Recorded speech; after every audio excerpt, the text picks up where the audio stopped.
We become adults the day we recognize that our problems are our own. Right? So the day you wake up and you realize that the stuff in your life is your stuff and it's not somebody else's stuff, then you become an adult. Because then you take responsibility. You don't blame people for where you are, for your situation, for where you come from, but your destiny is literally in your hands.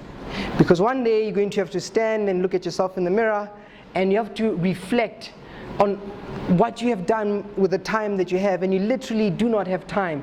Did you know that if you lived till you were 80, you'd have about 4,000 weekends? And that's if you live till 80. In South Africa, we die at 65. So that's the average, like 65, and people start, you're going to funerals a lot on a Saturday, right? So you literally don't have time. And in the year, it's January now, December, we don't even count that month. I heard earlier that by May, you'd be writing your first major exams. So I'm making that point to bring to our consciousness the idea that we don't have time.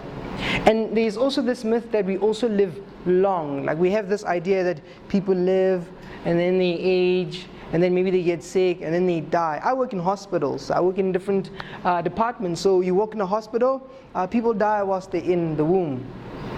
A few weeks old, a few hours after being born, a few weeks after being born, under 10, as teens, in their 20s, in their 30s, in their 40s, life is short. And in fact, if you live in South Africa, so every night we sleep, 40 people are not going home today because our roads are so dangerous. A minimum of 40 or more people die in South African roads. And so I want to say we should then count ourselves, I suppose, blessed and fortunate to be here. I want to start by, can you just maybe clap for yourselves for making it here, actually.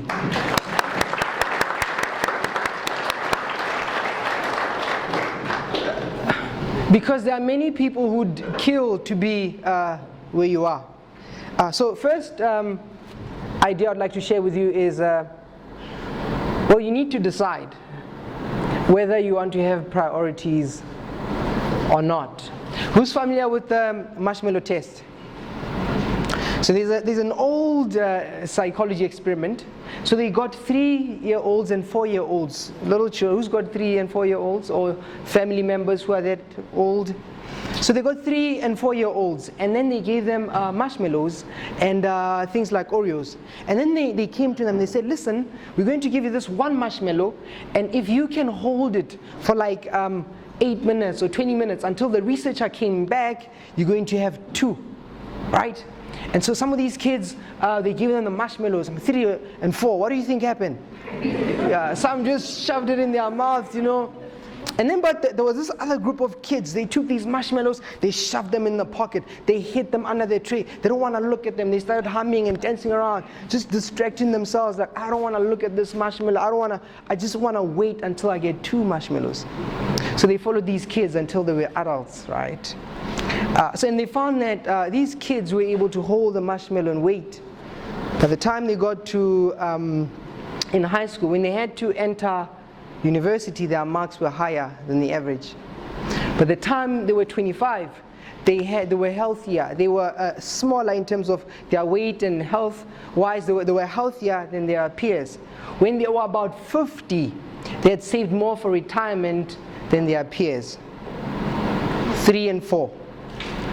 Being able to delay gratification, being able to wait, to imagine a picture at the end and say, but that is what I want, and from now on I'm willing to put in the work because one day there's something I'm able to get back. Which is the difference between human beings and animals.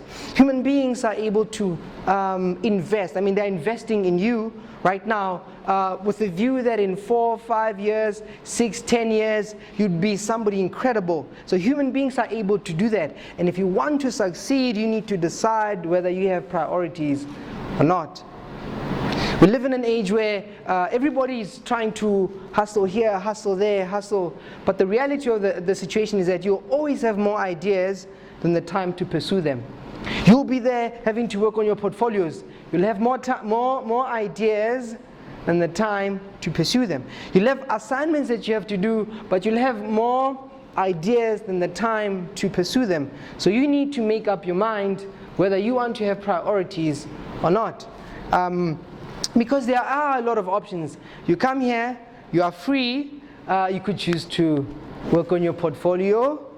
You could choose to sit in the caf. You could choose to be dating.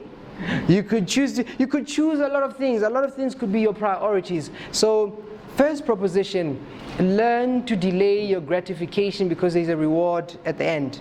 Ask yourself, what is important for you? If everything had to stop and you asked the one thing that you'd like to achieve this year, what is that? So you want to get through the year. Do you want a good portfolio? I'd even take it a step further that you are actually the portfolio.